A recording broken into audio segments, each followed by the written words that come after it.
네, 여러분 반갑습니다. 캠브리지 동아시아사 시간이 돌아왔습니다.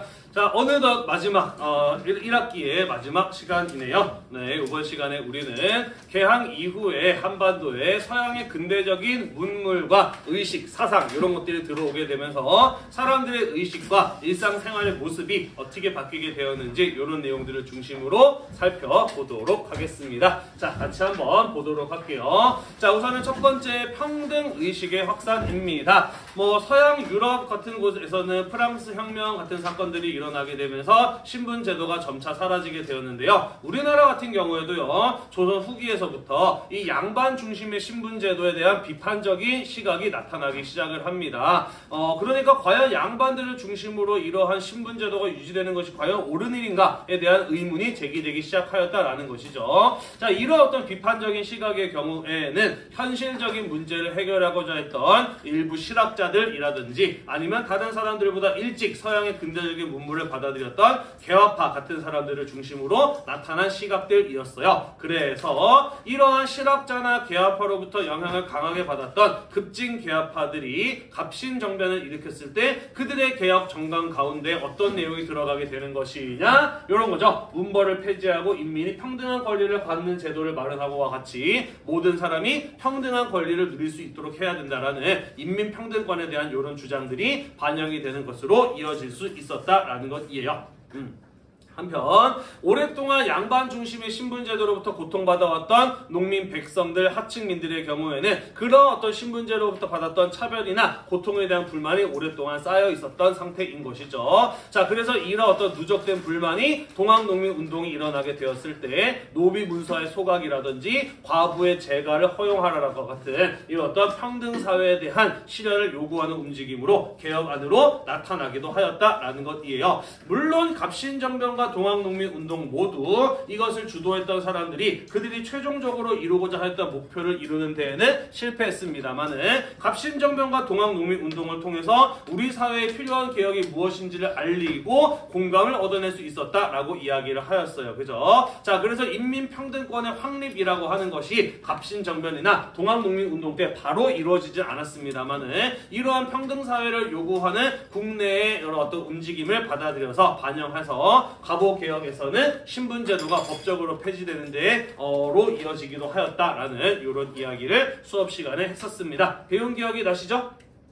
네, 자, 그러면서 갑오개혁 때 신분제도가 폐지되고요. 내가 잘못하지도 않았는데 나의 가족의 잘못으로 인해서 함께 처벌받을 수 있었던 연좌제 같은 것들이 폐지되기도 하고요. 나의 의사와 상관없이 부모의 강요에 의해서 어린 나이에 결혼해야 됐던 조혼 같은 것들이 폐지가 되기도 하고요. 여성의 재혼, 과부의 재가 같은 것들이 허용되는 등 인간의 평등한 권리를 보장하기 위한 다양한 조치들이 실현되는 결과로 이어질 수 있었다라는 거예요. 점차 우리 사회가 평등한 사회로 나아가기 위한 노력과 변화가 나타나기 시작하였다라는 이야기가 되겠습니다. 다만 이러한 것이 법적으로 폐지되었다라고 해서 하루아침에 현실 사회가 변한 것은 아니기도 하였다라는 이야기를 했었죠. 그죠? 어제만 하더라도 대감마님하고 불렀던 노비가 법적으로 이제 신분제가 폐지됐다고 해서 다음날 야 임마! 라고 할 수는 없었다라고 이야기했죠. 그죠? 그래서 신분제도 같은 경우에도 우리나라에서는 거의 한 6.25 전쟁 전까지 현실적으로 남아있었다라고 이야기를 했었고요. 마찬가지로 조혼 같은 경우에도 마찬가지였어요. 법적으로는 남자는 20세 이상, 여자는 16세 이상이어야 결혼할 수 있다라고 했지만 현실적으로는 자기의 어린 아이들을 예전과 마찬가지로 일찍 결혼시키려는 부모들은 여전히 존재해서 잘 지켜지지 않았다라고 해요. 여담입니다만은 이때 당시에 서양 선교사가 세웠던 여학교인 이화학당 같은 경우에도요. 그래서 학생이 들어와서 공부 좀 하려고 하면은 부모의 강요에 의해서 결혼을 해야 되는 바람에 학업이 중단되는 이런 일들이 무척 많았대요. 그래서 이화학당에서는 재학 중 혼인 금지라고 하는 규칙을 만들어야만 했다라는 이런 이야기가 전해지기도 합니다. 재미있는 거는요, 이 이화학당이 나중에 이화여고, 이화여대로 이어지잖아. 그리고 이 규칙이 무려 2003년까지나 그대로 유지가 되고 있었대요. 선생님도 기억이 나요. 2003년에 대학생이었는데 신문에 대문짝만하게 보도가 되었어. 드디어 이화여대에서 재학 중 혼인 금지라고 하는 구시대적인 규칙을 폐지하였다라고 신문에 크게 나왔어요. 그러면서 학교 다니다가 결혼을 하게 되면서 학업을 중단해야만 했던 할머니들 이런 분들이 오셔서 명예 졸업장을 받는 이런 모습들이 신문에 보도가 되기도 하였어요. 이렇게 법적으로 폐지가 되었다 하더라도 현실 사회의 변화로 이어지기까지는 훨씬 더 오랜 시간이 걸리기도 하였다라는 것이에요. 그래서 하부개혁 이후에 독립학회 같은 단체가 활동할 때에는 모든 인간은 하늘로부터 태어날 때부터 권리를 가지고 태어났으며 그것은 보장되어야 한다라는 이 천부 인권 사상을 바탕으로 우리나라 사람들도 언론, 집회, 신체의 자유를 비롯한 개인의 권리를 보장받아야 하며 남녀 간의 차별도 폐지되어야 한다라고 하는 것을 주장하는 좀 더 평등한 사회를 이루는 노력들이 계속 이어졌다라는 것입니다. 그러면서 독립학회는 토론회나 연설회 같은 계몽 활동을 통해서 더욱더 평등한 사회를 만들기 위한 노력들, 평등의식을 더욱더 확산시키기 위한 노력들을 이어나갔다라는 것이에요. 그러면서 점차 우리 사회가 조금 더 평등한 사회로 이어가기 위한, 나아가기 위한 변화들이 이어졌다라는 이야기가 되겠습니다. 대충 이해가 되시죠? 네, 별로 어려울 거 없죠. 자, 그래서 이렇게 좀 더 평등한 사회로 나아가기 위한 노력이 이루어지는 과정 속에서 이 신분제에 의한 차별을 폐지하는 것뿐만이 아니라 성별 간의 차별도 없어져야 된다는 주장이 나오기도 하였다라는 것이에요. 개항 이후에 서양으로부터 근대적인 개화 사상 같은 것들이 들어오게 되면서 이로부터 영향을 받게 되었던 것이죠. 자, 그러면서 평등한 사회를 이루려고 하는 노력들이 남녀에도 적용이 되기 시작하였다. 언제까지 여성들이 유교적인 가부장적 가족 질서 속에서 남자에 비해서 차별을 받고 살아야 되느냐? 여성들도 인간으로서의 권리를 누릴 필요가 있다라는 이런 주장들이 나오게 되었다라는 것이에요. 그 최초의 사례가 바로 여권 통문의 발표라고 하는 것이었습니다. 서울의 북촌 지역에 살고 있는 양반 가문의 여성들이 모여서 여자들도 남자랑 똑같이 팔 두 개, 다리 두 개, 눈, 코, 입 가지고 태어났는데 왜 여자들은 교육을 받지 못하며 사회활동을 할 수 없으며 남자들이 벌어다주는 돈만 가지고 살아야 하느냐? 여성들에게도 교육이 허용되어야 하며 여성들도 사회활동을 통해서 혼자서 살아갈 수 있는 사람이 되어야 한다라는 내용들을 발표했던 게 바로 이 여권 통문이라고 하는 한국 최초의 여성 인권 선언서였어요. 북촌 들어봤나요? 여러분들은 관심이 없을 수 있는데 외국인들은 많이들 관광을 가는 곳이에요. 경복궁 뒤쪽에 북쪽에 있는 한옥 마을이거든요. 여기 가면은 굉장히 멋있게 생긴 큰 한옥들이 많아. 왜 그럴까? 왜 북촌이라는 마을에 가면 크고 멋있는 한옥들이 많을까? 네, 여기 원래 꽤 돈 많고 힘 있는 양반 가문들이 모여 살던 곳이거든요. 그러다 보니 아직도 멋있는 한옥들이 많이 남아 있는 것이고, 그래서 외국인들이 관광지로 많이 찾기도 해요. 그러니까 제법 당시 잘 사는 집안의 여성들, 남들보다 조금 더 일찍 근대적인 지식을 학습했던 여성들이 중심이 되어서 여성의 권리를 요구하는 인권선언서를 발표하는 이런 모습들이 나타났구나라는 것이라고 이해를 하시면 될 것 같습니다. 여성이 남성 차별에 반대해서 자신의 권리를 주장한다. 오늘날에는 너무나도 당연한 행동일 수 있습니다만 당시 남성 중심적인 사회에서는 굉장히 놀라운 일이었던 모양이에요. 그래서 황성신문이라고 하는 신문에서 이 여권 통문의 발표를 굉장히 놀랍고 신기한 소식으로 보도를 하는 이런 모습이 보이기도 하였어요. 자, 어찌되었든 이 여권 통문이라고 하는 것을 시작으로 해서 한국의 여성들도 자신이 여성으로서의 권리를 누릴 필요가 있다는 것을 주장하기 시작을 하였고요. 이 여권 통문의 발표에 동참했던 여성들을 중심으로 찬양회라고 하는 이름의 최초의 근대적인 여성단체 같은 것들이 만들어지게 됩니다. 그러면서 여성의 권리를 보장받기 위한 다양한 사회활동들이 이어나가게 되고요. 이로부터 영향을 받은 수많은 여성단체들이 만들어지게 되면서 점차 교육이나 의료 분야를 중심으로 여성의 사회활동이 확대되는 이러한 변화가 나타나게 되었다라고 해요. 오늘날에도 여성들이 다른 직업군에 비해서 비율이 높은 쪽이 바로 교육과 의료 분야 쪽 아닌가요? 그죠? 여러분들 초등학교 때 남자 담임 선생님 만나본 사람 있나요? 한 반에 한 4-5명 될걸? 33명 중에서 지금 다른 반에서 수업하다 보니까 대여섯 명 정도밖에 손을 안 들던데 선생님 딸 같은 경우에도 6년 동안 초등학교 다니는 동안 남자 선생님 딱 한 명 만나봤더라고. 그래서 홈페이지 들어가가지고 찾아봤더니 60명의 담임 선생님 가운데 남자 담임 선생님이 딱 한 명 있더라고요. 여전히 교육계는 여성들에게 많이 선호가 되는 직업이기도 하죠. 의료 분야도 마찬가지지. 뭐 남자들도 있기는 하지만 그죠? 여성의 의사나 간호사 비율이 조금 더 높은 편이기도 하지. 네, 아무튼 그래서 이런 분야를 중심으로 점차 여성의 사회활동이 확대가 되어 나가게 되면서 이러한 여성의 사회활동은 국채보상운동이 일어나게 되었을 때 많은 여성들이 애국적인 활동에 동참하는 결과로 이어지기도 하였다라는 것이고요. 국채보상운동을 계기로 여성들이 나라를 구하기 위한 애국적인 활동에 더욱더 적극적으로 가담하게 되는 이런 계기로 작용하기도 하였다라는 거 지난번에 국채보상운동 설명할 때 이야기한 적이 있습니다. 그죠? 넘어갈게요. 네. 자, 한편 개항 이후에 언제까지 우리가 아이들에게 유교 경전을 가르칠 것이냐, 이제 학생들에게도 근대적인 지식을 가르칠 필요가 있다라고 하는 문제의식이 제기가 되면서 새로운 근대적 교육을 실시하는 신식학교 같은 것들이 만들어지기도 하였습니다. 우리나라 최초의 신식학교는 무엇이냐면 바로 원산학사라고 하는 것이었어요. 우리 배웠다시피 강화도 조약에서 가장 먼저 개항된 세 곳이 어딘가요? 부산, 인천, 원산이었죠. 그죠? 자, 그래서 원산 지역에 일찍부터 이 일본 상인들이 진출을 해서 상행위를 하고 있었기 때문에 이 원산 지역의 주민들은 이런 일본 상인들과 경쟁을 하기 위해서는 우리의 학생들에게도 근대적인 지식을 가르칠 필요가 있다라고 생각을 하게 돼요. 그래서 원산 지역의 주민들이 돈을 모아서 세운 학교, 그게 바로 원산학교라고 하는 우리나라 최초의 근대적 학교이고요. 주민들이 돈을 모아서 세운 학교이기 때문에 사립학교 로 분류가 됩니다. 이후에도요, 조선 정부에 의해서 통역관을 양성하기 위한 동문학이라든지 어린 학생들을 가르치기 위한 육영공원 같은 이러한 근대적인 학교들이 만들어지면서 점차 근대적인 지식을 가르치는 신식 학교들이 늘어나는 이러한 변화로 이어질 수 있었다라는 것입니다.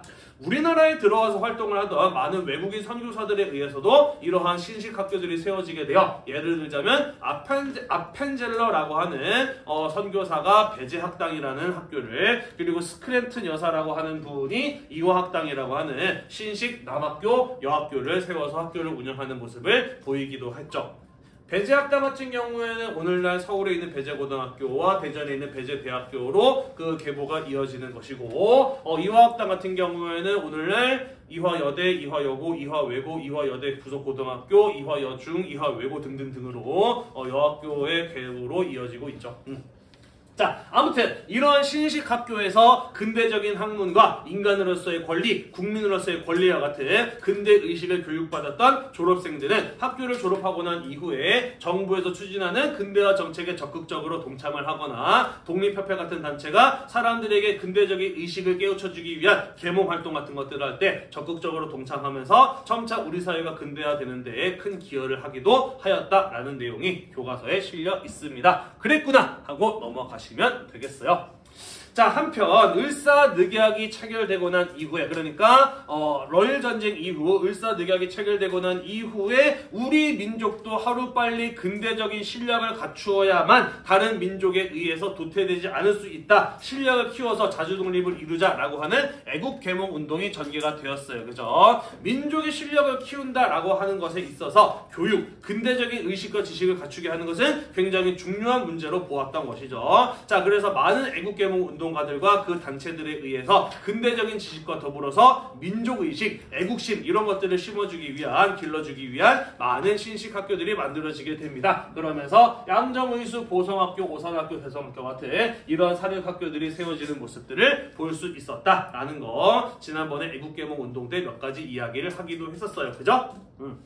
자, 한편 개항 이후에 서양의 근대적인 역사학이 들어오게 됩니다. 그러면서 근대적인 역사학을 바탕으로 우리의 역사를 정리하고 책으로 만들어내려는 이러한 모습들이 나타나게 돼요. 다만 우리나라의 근대적 역사학의 경우에는 일본 학자들이 먼저 들어와서 우리의 역사를 근대적 역사학으로 정리하고 편찬하려는 이러한 활동들을 하게 됩니다. 그래서 우리나라 역사학자들의 경우에도 일단은 일본 역사학자들이 먼저 먼저 시작을 해버렸기 때문에 일본 역사학자들이 만들어냈던 논리를 무비판적으로 받아들이는 이러한 한계가 보이기도 하였다라는 거예요. 이 일본 학자들의 경우에는 우리나라의 역사를 연구했던 목적이 무엇이었느냐? 한반도를 식민지로 지배하는 것을 정당화하기 위한 목적에서 한국의 역사를 연구했던 사람들이에요. 이들의 대표적인 논리가 뭐가 있냐면은 단군 부정론이나 일선 동조론 같은 것이 있어요. 단군은 존재하지 않았다. 허구의 인물이다라는 주장이죠. 일선 동조론, 일본과 조선인들은 같은 조상을 가지고 있다. 그런데 그게 한반도에서 일본으로 건너간 게 아니라 일본 열도에 살던 사람들이 한국에 넘어와서 한반도로 넘어와서 조선인들의 조상이 되었다 같은 주장이 바로 일선 동조론이에요. 그래서 같은 조상을 가지고 있다라고 함으로써 조선인들로 하여금 일본의 식민 지배를 좀 더 자연스럽게 받아들일 수 있도록 하는 이러한 역사 논리 같은 것들이 일본 역사학자들에 의해서 만들어졌었고, 한국의 역사학자들의 경우에도 그들로부터 영향을 받다 보니 이런 것들을 비판하지 않고 수용하는 한계를 보이기도 하였다라는 것이에요. 무슨 말인지 이해가 되죠? 네, 그래서 박은식, 신채호와 같은 이러한 애국주의적인 민족주의적 역사학자들이 이러한 일본 역사학자들의 논리를 반박하고 극복하기 위한 다양한 연구의 노력들을 하게 된다라는 것입니다. 교과서에서는 대표적인 사례로 대한매일신보라는 신문에 연재하였던 신채호 선생의 독사신론 같은 것들을 그 대표적인 사례로 소개하고 있습니다. 다 쓰셨나요? 네. 별로 어렵지 않죠. 자, 한편 근대화가 이루어지게 되면서 신문이라고 하는 정보의 전달의 수단이 만들어지고 사람들에게 널리 읽히게 되었습니다. 근대화 정책을 추진하고 있던 조선 정부는 앞으로 우리 사회에 어떠한 근대적 개혁이 필요한지, 그리고 조선 정부가 만드는 근대적인 문물은 어떤 것들이 있는지 조선 정부의 개화 정책을 국민들에게 소개할 필요가 있었어요. 그래서 근대적인 신문을 만들기 시작을 했던 것이고요. 뿐만 아니라 애국개몽 운동과 같이 민중들에게 근대적인 지식을 가르치고 현재 세계의 정세에 대해서 알리고 싶었던 개화 지식인들, 이런 사람들도 마찬가지로 오늘날에는 수많은 정보 전달 수단이 있지만 당시로서는 많은 사람들에게 한꺼번에 효과적으로 정보를 전달할 수 있는 거의 유일한 수단이 바로 신문이었잖아요. 그죠? 그래서 정부에 의해서 또는 이런 어떤 애국개몽 운동가들에 의해서 많은 신문들이 만들어지고 발행되고 또 사람들에게 널리 읽히기도 하였다라는 것이에요.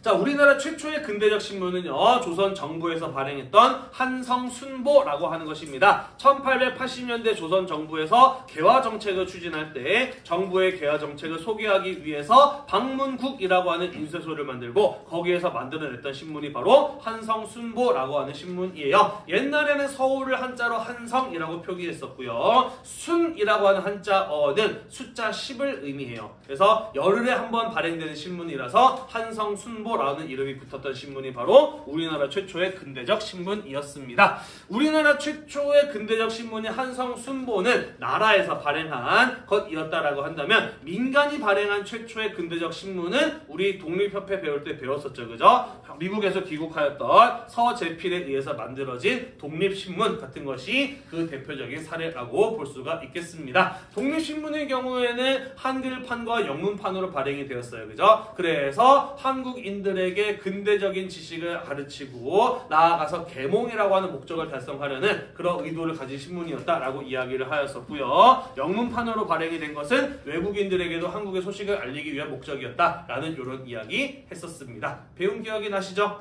네. 자, 한편 이 신문의 경우에는 정보 전달의 수단일 뿐만 아니라 민중을 계몽하기 위한, 사람들에게 근대적인 지식을 가르치고 의식을 심어주기 위한 강력한 교육의 수단이기도 했어요. 그래서 우리 민족의 실력을 키워서 자주 독립을 이루려 했던 애국계몽 단체들의 경우에는 신문을 적극적으로 만들고 발행하는 이런 모습을 보이기도 했습니다. 그래서 1900년대 애국계몽 운동이 한참 전개되던 시기에 대한매일신보라든지 성신문, 제국신문 같은 이러한 다양한 신문들이 발행이 되고 사람들에게 널리 읽히는 이러한 언론 활동이 전개되기도 하였다라는 것이에요.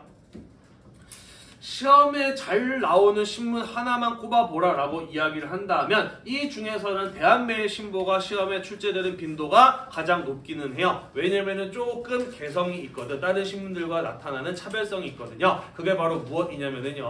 이 대한매의 신보라고 하는 신문은 영국인 베델이라는 사람과 조선인 양기탁이라고 하는 사람이 공동으로 창간하고 발행했던 신문이었어요. 베델 본인 원래 이름은 영어로 발음 잘 될지 모르겠어요. 어레스트 베텔이라고 하는 사람입니다.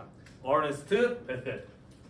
베텔이라고 하는 말을 우리말로 번역을 하다 보니까 한국 이름을 지었을 때 배설이라고 하는 조금 웃긴 이름을 갖게 된 영국인 기자예요. 원래 러일 전쟁을 취재하기 위해서 한반도에 왔던 사람인데 여기에서 일본이 행하는 침략적 행위에 분노를 느끼게 됩니다. 그러면서 나는 조선인들 편에 서야겠다라는 생각을 하게 돼요. 그러면서 양기탁과 함께 대한매의 신보라고 하는 신문을 만들고 발행했던 인물이 바로 어레스트 베텔 배설 씨가 되겠습니다. 자, 당시 일본의 경우에는 영국과 영일동맹을 맺고 있는 상황이었기 때문에 영국인이 발행하는 신문의 경우에는 일제 통감부의 검열로부터 비교적 자유로울 수 있었어요. 그래서 이 대한매의 신보의 경우에는 일본에 대해서 강하게 비판하는 이러한 신문 기사 같은 것들을 실을 수 있었고요. 그랬기 때문에 다른 어떤 애국계몽 계열의 신문들과는 달리 의병활동에 대해서 굉장히 긍정적으로 호의적으로 보도를 할 수도 있었고요. 나아가서 국채보상운동이 전개가 되었을 때 이것을 적극적으로 후원하면서 전국적으로 확산되는 데에 큰 기여를 하기도 하였던 신문이 바로 이 대한매의 신보라고 하는 신문이 되겠습니다. 자, 나중에 이 배설 씨의 경우에는요, 일본의 방해를 받아서 금고형을 받게 돼요. 감옥에 잠시 갇히게 되고요. 안타깝게도 1909년이었나 그때 신장병으로 우리나라 땅에서 사망을 하게 되는 걸로 알고 있어요. 그래서 서울 양화진에 가면은 외국인 선교사 무덤이 있는데 거기에 지금도 이분의 무덤이 만들어져 있습니다. 나중에 기회가 되시면 한번 가보는 것도 중요한 공부가 될 것 같아요. 여담입니다만은 당시는 한문에서 한글로 문체가 변화하던 시기였어. 그래서 이 각각의 신문들을 누가 발행했느냐 그리고 어떤 사람들을 주 구독자로 삼았느냐에 따라서 문체가 조금씩 달랐어요. 한상순보는 100% 순한문 신문이었고요. 독립신문 아까 얘기했던 것처럼 한글판과 영문판이 발행이 되었었죠. 그죠?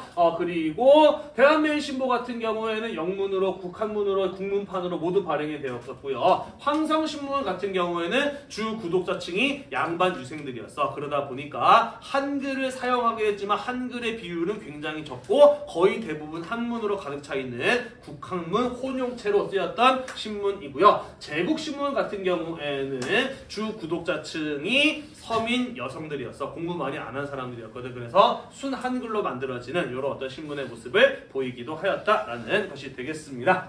자, 아무튼 우리 이렇게 해서 개항 이후에 근대적인 지식과 사상 같은 것들이 들어오게 되면서 우리나라의 의식과 그리고 일상생활에서의 변화가 어떤 것들이 있었는지에 대해서 몇 가지 이야기를 해보았습니다. 자, 이어서 개항 이후에 서양의 근대적 문물들이 들어오게 되면서 사람들의 일상생활에서는 어떠한 변화들이 있었는지 이런 것들을 마저 이어서 살펴보도록 할게요.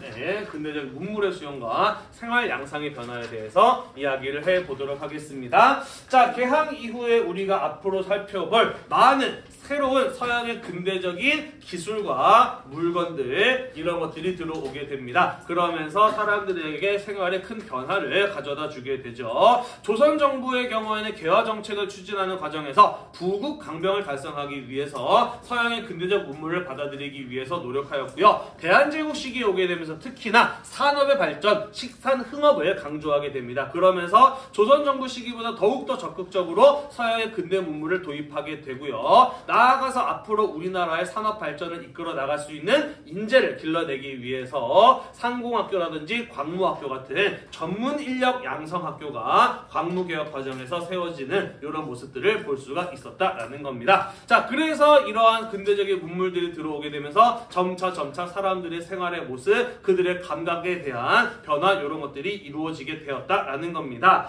자, 대표적인 예를 하나 들어보자면은요, 기차의 예를 들어볼 수 있을 것 같아요. 기차라고 하는 새로운 문물이 들어오게 되면서 사람들은 공간 감각이나 시간 감각이 크게 변화하게 됩니다. 예를 들자면 이런 거죠.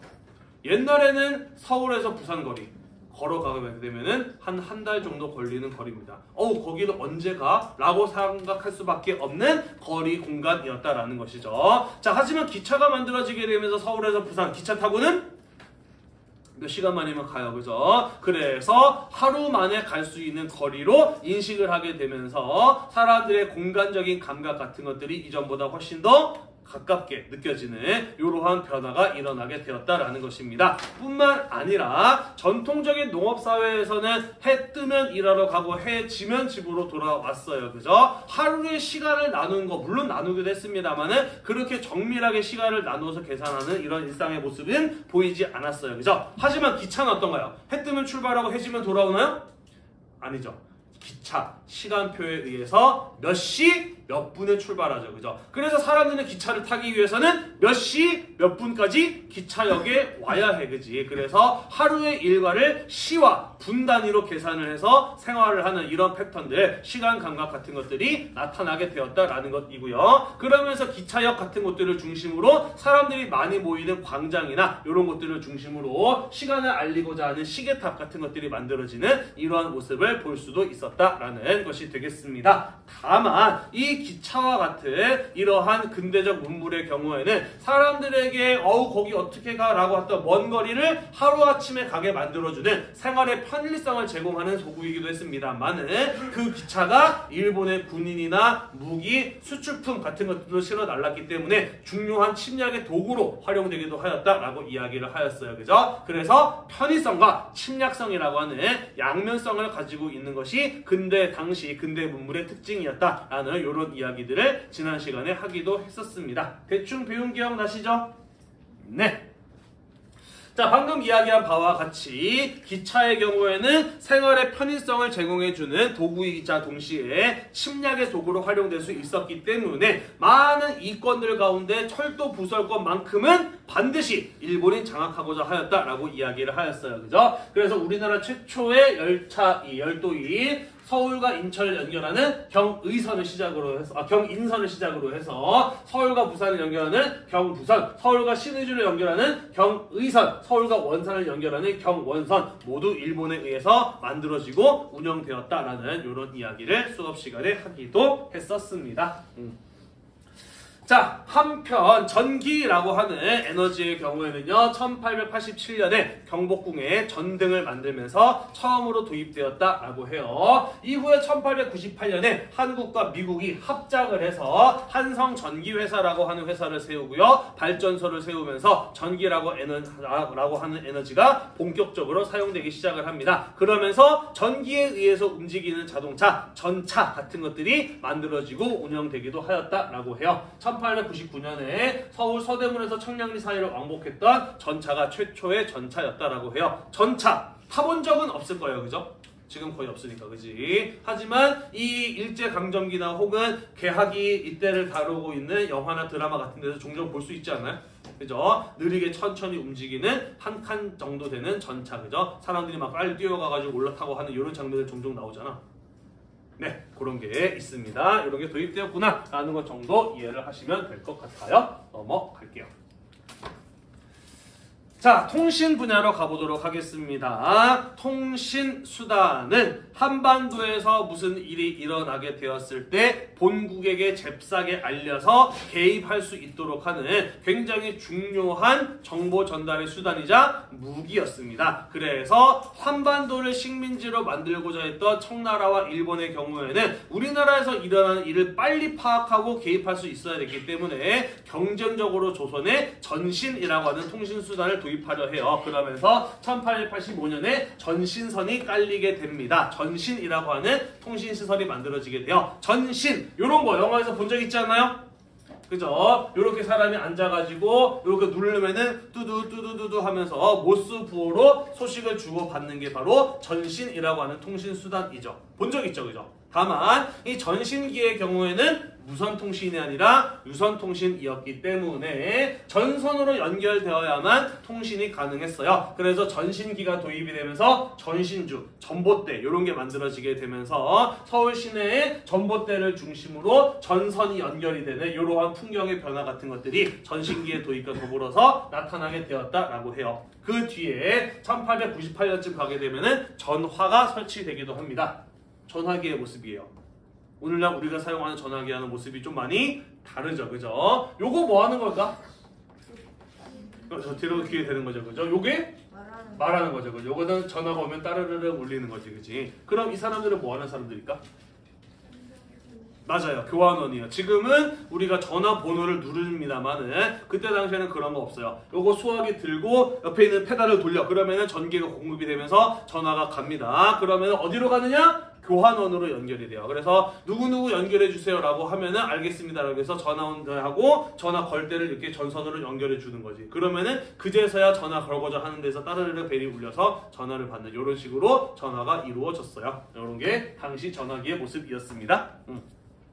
자, 한편 1880년대 조선의 근대적 개화 정책을 통해서 조선 정부는 근대적인 우편 제도를 만들려고 했어요. 그게 바로 우정총국이라고 하는 것이었죠. 하지만 우정총국 개국 축하연 때 갑신정변이 일어나면서 불타버리잖아요. 그래서 근대적 우편 제도는 갑오 을미개혁 때 다시 시작될 수 있었다라고 합니다. 넘어갈게요.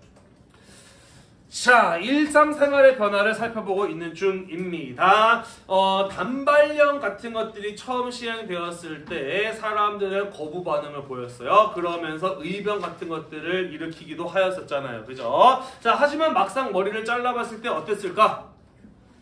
편했겠죠, 그죠? 자, 그러면서 점차 이러한 서양식 복식, 서양식 스타일에 대한 거부감이 줄어들게 되면서 남성들의 경우에는 상투 대신에 단발, 한복 대신에 양복, 정장 이런 것들을 입는 사람들이 점점 더 늘어나게 되었다라고 해요. 요런 모습들이 어렵지 않게 볼 수 있었다라고 합니다. 여성들도 마찬가지였어요. 사실 조선시대의 여성들의 경우에는 외출을 할 때 오늘날 이슬람 문화권의 여성들처럼 자신의 신체를 외부에게 노출하는 것은 굉장히 금기시되었던 사회였거든요. 그러다 보니까 여성들은 오늘날 그 이슬람 문화권의 여성들이 히잡이나 차도르 같은 거 쓰는 것처럼 장옷이나 쓰개치마라고 해서 커다란 옷을 머리 위로 이렇게 덮고서 얼굴만 살짝 내보이고 거리를 외출하던 모습이 당시 조선 여성들의 모습이었어요. 하지만 서양의 새로운 의복 문화 같은 것들이 들어오게 되면서 점차 장옷이나 쓰개치마 같은 것 대신에 까만 우산을 쓰고 외출을 하는 이런 모습들이 일반적으로 정착해 나가기 시작하였다라고 해요. 예쁘지?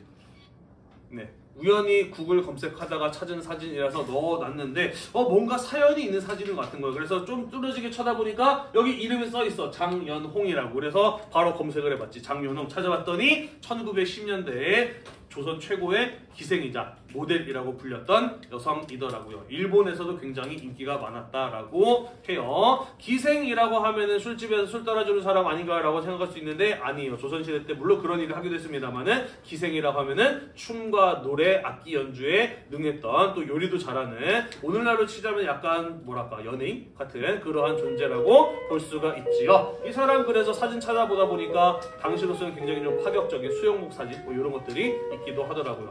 이 여성의 개인적인 삶에 되게 굉장히 기구한 이야기가 있는데 종이 쳤네. 넘어갈게요. 자, 서양의 새로운 음식 같은 것들이 보급되게 됐습니다. 미안해요. 우리가 여기 녹화를 하는 중이다 보니까 조금만 수업을 하도록 할게요.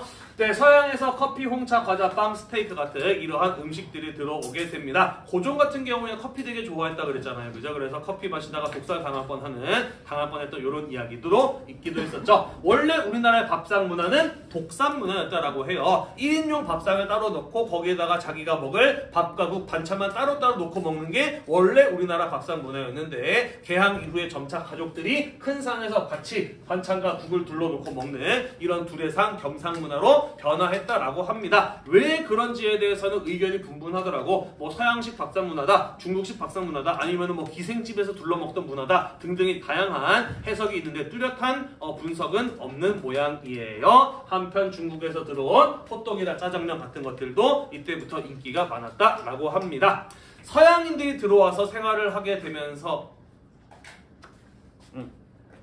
자, 서양인들이 들어와서 생활을 하게 되면서 외국의 이 외교관들이 생활하는 공사관이나 호텔 같은 곳들을 중심으로 서양식 건축물들이 서울 시내에서 만들어지기 시작을 해요. 그러면서 궁궐에서도 덕수궁 석조전이라든지 정거하는 것 같은 서양식 건축물들이 만들어지게 되면서 서울 시내 경복궁과 덕수궁을 중심으로 많은 근대적인 서양 건축물들이 만들어지는 모습들이 나타났었고요. 오늘날에도 많은 서양식 근대적 건축물들이 서울에 남아있기도 합니다. 그래서 우리가 10월달에 1일 현장 체험학습할 때 7반 학생들한테 얘들아 우리 이런 거 보러 가는 게 어떻겠니? 라고 이야기를 했다가 대차게 까였죠. 나중에 개인적으로라도 서울 갈 일 있을 때 이런 거 한 번씩 보면은 좋은 공부가 될 것이라고 생각을 합니다. 자, 우리 이렇게 해서 2024학년도 1학기 한국사 수업을 모두 마무리해 보았습니다. 그동안 공무원으로 대단히 고생이 많으셨고요. 2학기 때는 일제강점기에서부터 해방 이후 오늘날에 이르기까지의 현대사의 과정을 함께 살펴보도록 하겠습니다. 오늘도 공부하느라고 수고 많으셨고요. 이 수업 영상이 여러분들의 공부에 도움이 되셨다면 구독과 좋아요 잊지 말고 눌러주세요. 수고했습니다.